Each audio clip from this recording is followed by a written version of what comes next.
ತುಮಕೂರಿನಲ್ಲಿ ಖಾಸಗಿ ಆಂಬ್ಯುಲೆನ್ಸ್ನವರ ದಬ್ಬಾಳಿಕೆ.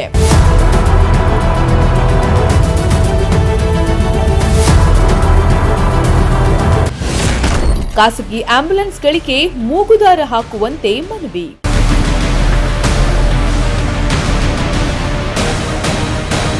ತುಮಕೂರು ಜಿಲ್ಲೆಯಲ್ಲಿ ಖಾಸಗಿ ಆಂಬ್ಯುಲೆನ್ಸ್ಗಳ ಹಾವಳಿ ಹೆಚ್ಚಾಗಿದ್ದು, ಖಾಸಗಿ ಆಂಬ್ಯುಲೆನ್ಸ್ನವರು ನಿಯಮಗಳನ್ನು ಗಾಳಿಗೆ ತೂರಿದ್ದು ರೋಗಿಗಳ ಮೇಲೆ ದಬ್ಬಾಳಿಕೆ ಮಾಡುತ್ತಿದ್ದಾರೆ ಎಂದು ಆರೋಪಿಸಲಾಗಿದೆ.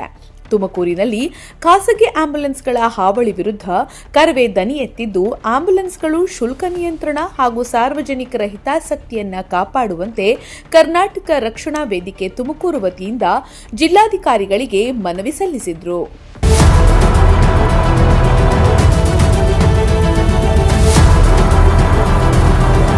ತುಮಕೂರು ಜಿಲ್ಲೆಯ ಸರ್ಕಾರಿ ಆಸ್ಪತ್ರೆಗಳಲ್ಲಿ ಕಾರ್ಯನಿರ್ವಹಿಸುವ ಸರ್ಕಾರಿ ಆಂಬ್ಯುಲೆನ್ಸ್ಗಳ ಸೇವೆ ಸರಿಯಾದ ರೀತಿಯಲ್ಲಿ ಲಭ್ಯವಿಲ್ಲದೆ ಇರುವುದರಿಂದ ಜನರು ಖಾಸಗಿ ಆಂಬ್ಯುಲೆನ್ಸ್ಗಳ ಮೊರೆ ಹೋಗಿದ್ದಾರೆ. ಆದ್ದರಿಂದ ಖಾಸಗಿ ಆಂಬ್ಯುಲೆನ್ಸ್ನವರು ತಮ್ಮ ಮನಸ್ಸಿಗೆ ಬಂದಂತೆ ದರ ತೆಗೆದುಕೊಳ್ಳುತ್ತಿದ್ದು, ಇದರಿಂದ ರೋಗಿಗಳಿಗೆ ಹಾಗೂ ರೋಗಿಯ ಕುಟುಂಬದವರಿಗೆ ತೊಂದರೆಯಾಗುತ್ತಿದೆ.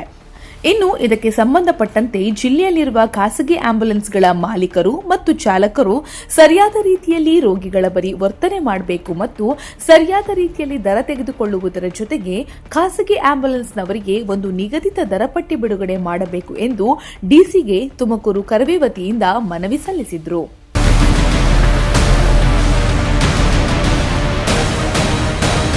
ಸರ್ಕಾರಿ ಆಸ್ಪತ್ರೆಗಳಲ್ಲಿ ಖಾಸಗಿ ಆಂಬ್ಯುಲೆನ್ಸ್ನವರ ಹಾವಳಿ ಹೆಚ್ಚಾಗಿದೆ.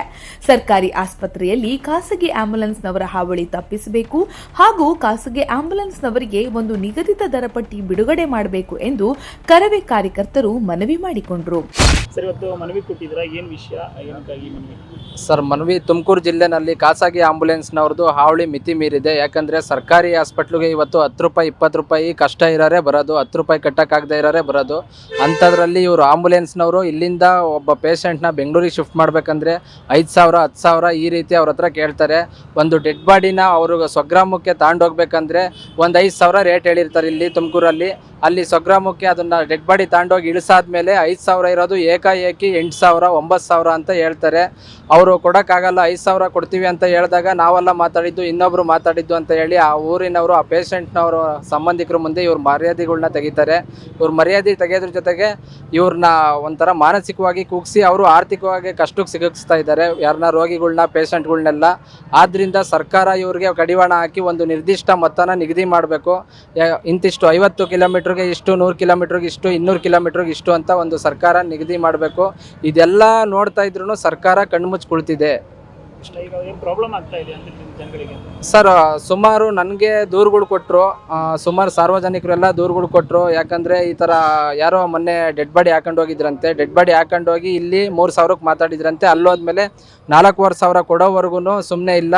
4,500 ಕೊಡೋವರೆಗೂ ಅಲ್ಲೇ ಜಗಳ ಮಾಡಿ ಅವ್ರ ಸಂಬಂಧಿಕರ ಮುಂದೆ ಅವ್ರ ಮಾನ ಮರ್ಯಾದೆ ಎಲ್ಲ ತೆಗೆದು 4,500 ಇಸ್ಕೊಂಡೇ ಬಂದಿದ್ದಾರೆ ಇವರು. ಇಲ್ಲಿ ಮಾತಾಡೋದು ಒಂದು 3,000ಕ್ಕೆ ಮಾತಾಡಿರ್ತಾರೆ. ಮತ್ತು ನಾನೆಲ್ಲ ಮಾತಾಡಿದ್ದು, ಇನ್ನೊಬ್ರು ಮಾತಾಡಿದ್ದು, ನಮ್ಮ ಓನರ್ ಮಾತಾಡಿದ್ರು, ನಮ್ಮ ಡ್ರೈವರ್ ಮಾತಾಡಿದ್ರು ಅಂತ ಅವರವರೇ ಕತೆಗಳು ಹೇಳ್ಕೊಂಡು ಹಿಂಗೆ ಸಾರ್ವಜನಿಕರಿಗೆ ತೊಂದರೆ ಉಂಟು ಮಾಡ್ತಾ ಇದ್ದಾರೆ ಸರ್. ಅವರು ಏನಾಗಬೇಕು ಸರ್? ಸರ್ಕಾರ ಮತ್ತು ಜಿಲ್ಲಾಧಿಕಾರಿ ಅವರು, RTOದವರು ಎಲ್ಲ ಸೇರ್ಕೊಂಡು ಈ ಆಂಬ್ಯುಲೆನ್ಸ್ನವ್ರಿಗೆ ಒಂದು ನಿರ್ದಿಷ್ಟ ಮೊತ್ತ ಅಂತ ನಿಗದಿ ಮಾಡಬೇಕು. ಅದನ್ನು ಎಲ್ಲ ಆಂಬ್ಯುಲೆನ್ಸ್ಗಳಲ್ಲಿ ಮತ್ತು ಎಲ್ಲ ಸರ್ಕಾರಿ ಹಾಸ್ಪಿಟ್ಲು ಖಾಸಗಿ ಹಾಸ್ಪಿಟ್ಲುಗಳಲ್ಲಿ ಆ ದರನ ನಿಗದಿ ಮಾಡಿರೋದು ಸಾರ್ವಜನಿಕರು ಕಾಣುವಂತೆ ಇವರು ಒಂದು ಬೋರ್ಡ್ನ ಪ್ರದರ್ಶನಕ್ಕೆ ಇಡಬೇಕು. ಎಲ್ಲ ಆಂಬ್ಯುಲೆನ್ಸ್ಗಳಲ್ಲಿ ಕೂಡ ಇದು ಕಟ್ಟುನಿಟ್ಟಾಗಿ ಜಾರಿಯಾಗಬೇಕು ಸರ್. ಇದು ಈಗ ತುಮಕೂರು ಜಿಲ್ಲೆಯಲ್ಲಿ ಸರ್ಕಾರಿ ಆಸ್ಪತ್ರೆಯಲ್ಲಿ ಈಗ ಖಾಸಗಿ ಆಂಬ್ಯುಲೆನ್ಸ್ನವರ ಹಾವಳಿ ಬಹಳ ಹೆಚ್ಚಾಗಿದೆ. ಬಹುಶಃ ನಾವು ನೋಡ್ತೇವೆ, ಸರ್ಕಾರಿ ಆಸ್ಪತ್ರೆ ಅಂದರೆ ಅಲ್ಲಿರ್ತಕ್ಕಂಥವ್ರು ಬರ್ತಕ್ಕಂಥ ಪೇಷಂಟ್ಸ್ಗಳೆಲ್ಲ ಆರ್ಥಿಕವಾಗಿ ಹಿಂದುಳಿದವರು, ಬಡವರು ಬರ್ತಾರೆ. ಅವ್ರ ಜೊತೆ ಸರ್ಕಾರಿ ಆಂಬ್ಯುಲೆನ್ಸ್ಗಳು ಇವತ್ತು ಕೆಲಸ ನಿರ್ವಹಿಸ್ತಿಲ್ಲ. ಸರ್ಕಾರಿ ಆಂಬ್ಯುಲೆನ್ಸ್ ಬಹುಶಃ ಸರಿಯಾಗಿ ಕಾರ್ಯ ನಿರ್ವಹಿಸಿದರೆ ಈ ಖಾಸಗಿ ಆಂಬ್ಯುಲೆನ್ಸ್ ಅವರು ಇಷ್ಟೊಂದು ಹೆಚ್ಕೊಂತಿರಲಿಲ್ಲ. ಬಹುಶಃ ಅವ್ರು ಕೆಲಸ ನಿರ್ವಹಿಸೋದಕ್ಕೆ ಖಾಸಗಿ ಆಂಬ್ಯುಲೆನ್ಸ್ ಅವರು ಹೆಚ್ಕೊಂಡಿದ್ದಾರೆ. ಮತ್ತು ಅವರು ಹೆಚ್ಚಿಗೆ ದರವನ್ನು, ದುಡ್ಡನ್ನು ಜನ ಹತ್ರ ಪೀಕ್ತಾ ಇದ್ದಾರೆ. ಒಂದು ದುಡ್ಡನ್ನು ಪೀಕುವಂಥ ಒಂದು ಸಿಚುವೇಶನ್ ಮಾಡ್ಕೊಂಡಿದ್ದಾರೆ. ಯಾಕೆಂದರೆ ಒಂದು ಆರೋಗ್ಯ ವಿಷಯ ಅಂತ ಬಂದಾಗ ಎಲ್ಲರೂ ಕೂಡ ಒಂದು ಕಷ್ಟದ ಸ್ಥಿತಿ ಇರುತ್ತೆ. ಆ ಸಂದರ್ಭದಲ್ಲಿ ಅವ್ರಿಗೆ ದುಡ್ಡನ್ನು ಫಸ್ಟ್ ಒಂದು ದರವನ್ನು ಹೇಳ್ತಾರೆ. ಒಂದು ಡೆಸ್ಟಿನೇಷನ್ ರೀಚ್ ಆದಾಗ, ಒಂದು ಪ್ಲೇಸ್ ರೀಚ್ ಆದಾಗ ಅವ್ರಿಗೊಂದು ದುಡ್ಡನ್ನು ಇಸ್ಕೊಳ್ಳೋಂಥ ಕೆಲಸವನ್ನು ಮಾಡ್ತಿರೋದು ಅತ್ಯಂತ ದುರದೃಷ್ಟವಾದ ವಿಷಯ ಅಂತ ನಾವು ಹೇಳ್ಬೋದು. ಬಹುಶಃ ಈ ಖಾಸಗಿ ಆಂಬ್ಯುಲೆನ್ಸ್ನವ್ರಿಗೆ ಸರ್ಕಾರ ಅಥವಾ ಜಿಲ್ಲಾಧಿಕಾರಿಗಳು ಅಥವಾ ಆರೋಗ್ಯ ಇಲಾಖೆಯವರು ಒಂದು ಮಾರ್ಗಸೂಚಿಯನ್ನು ಬಿಡುಗಡೆ ಮಾಡಬೇಕು. ಅವ್ರಿಗೆ ದರ ನಿಗದಿ ಮಾಡಬೇಕು, 1 ಕಿಲೋಮೀಟರ್ಗೆ ಇಷ್ಟು ಅಂತ ದರ ನಿಗದಿ ಮಾಡಬೇಕು. ಮತ್ತು ಅವ್ರ ಹಣವನ್ನು ಇಸ್ಕೊಂಡಾಗ ರಸೀದಿ ಕೊಡುವಂಥ ಕೆಲಸನಾದರೂ ಕೂಡ ಪೇಷಂಟ್ ಜೊತೆ ಯಾರು ಪೇಷಂಟ್ ಜೊತೆ ಇರ್ತಾರೋ ಕೊಡ್ಬೇಕು. ಯಾಕೆಂತಂದ್ರೆ ಈಗ ಪೇಷಂಟ್ಗಳಿಗೆ ಆಸ್ಪತ್ರೆ ತೋರಿಸಿದಾಗ ಅವ್ರಿಗೆ ಮೆಡಿಕಲ್ ಯಾವ್ದು ಬೆನಿಫಿಟ್ ಇದೆ ರೆಸಿಪ್ಟ್ ತೋರ್ಸೋಕೆ ಅನುಕೂಲ ಆಗುತ್ತೆ, ರೆಸಿಪ್ಟ್ ಆದರೂ ಕೊಡುವಂಥ ರೀತಿಯಲ್ಲಿ ಮಾಡಬೇಕು. ಮತ್ತು ಜಿಲ್ಲಾಧಿಕಾರಿಗಳು ಮತ್ತು ಸರ್ಕಾರ ಜೊತೆಗೆ ಕ್ರಮವನ್ನು ವಹಿಸಬೇಕು. ಯಾಕೆಂತಂದ್ರೆ ಆರೋಗ್ಯದ ವಿಷಯದಲ್ಲಿ ನಾವು ಯಾರು ಕೂಡ ಚೆಲ್ಲಾಟ ಆಡಬಾರ್ದು. ಮನುಷ್ಯನ ಜೀವನ ಎಷ್ಟು ಬಹಳ ಇಂಪಾರ್ಟೆಂಟ್ ಅನ್ನೋದು ನಾವು ಅರ್ಥ ಮಾಡ್ಕೊಬೇಕು. ಆ ನಿಟ್ಟಿನಲ್ಲಿ ನಮ್ಮ ಜಿಲ್ಲಾಧಿಕಾರಿಗಳು ಕೆಲಸ ಮಾಡ್ತಾರೆ ಅನ್ನೋ ಒಂದು ದೃಷ್ಟಿಯನ್ನು ಇಟ್ಕೊಂಡು ನಾವು ಇವತ್ತು ಮನವಿಯನ್ನು ಕೊಟ್ಟಿದ್ದೇವೆ. ಬಹುಶಃ ನಾವು 15 ದಿವಸಗಳ ಕಾಲ ಗಡುವನ್ನು ಮಾನ್ಯ ಜಿಲ್ಲಾಧಿಕಾರಿಗಳಿಗೆ ಸಲ್ಲಿಸಿದ್ದೇವೆ. ಬಹುಶಃ ಅವ್ರು ಏನೋ ಕ್ರಮವನ್ನು ತೆಗೆದುಕೊಳ್ಳಿದ್ರೆ ಮುಂದಿನ ಹೋರಾಟವನ್ನು ನಾವು ಏನು ಮಾಡಬೇಕು ಅನ್ನೋದು ಗೊತ್ತಲ್ಲ. ನಾವು ಕರ್ನಾಟಕ ರಕ್ಷಣಾ ವೇದಿಕೆಯವರು ಹೋರಾಟ ಹೆಂಗೆ ಮಾಡ್ತೀವಿ ಅನ್ನೋದು ಎಲ್ಲರಿಗೂ ಗೊತ್ತಿದೆ.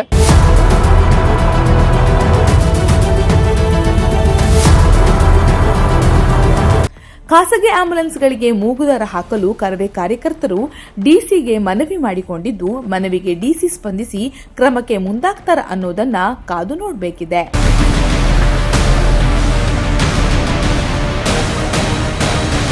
ಕ್ಯಾಮರಾ ಪರ್ಸನ್ ದರ್ಶನ್ ಜೊತೆ ಪುನೀತ್ ಎನ್, ಲಕ್ಷ್ಮೀಕಾಂತ್, ಪ್ರಜಾಶಕ್ತಿ ಟಿವಿ, ತುಮಕೂರು.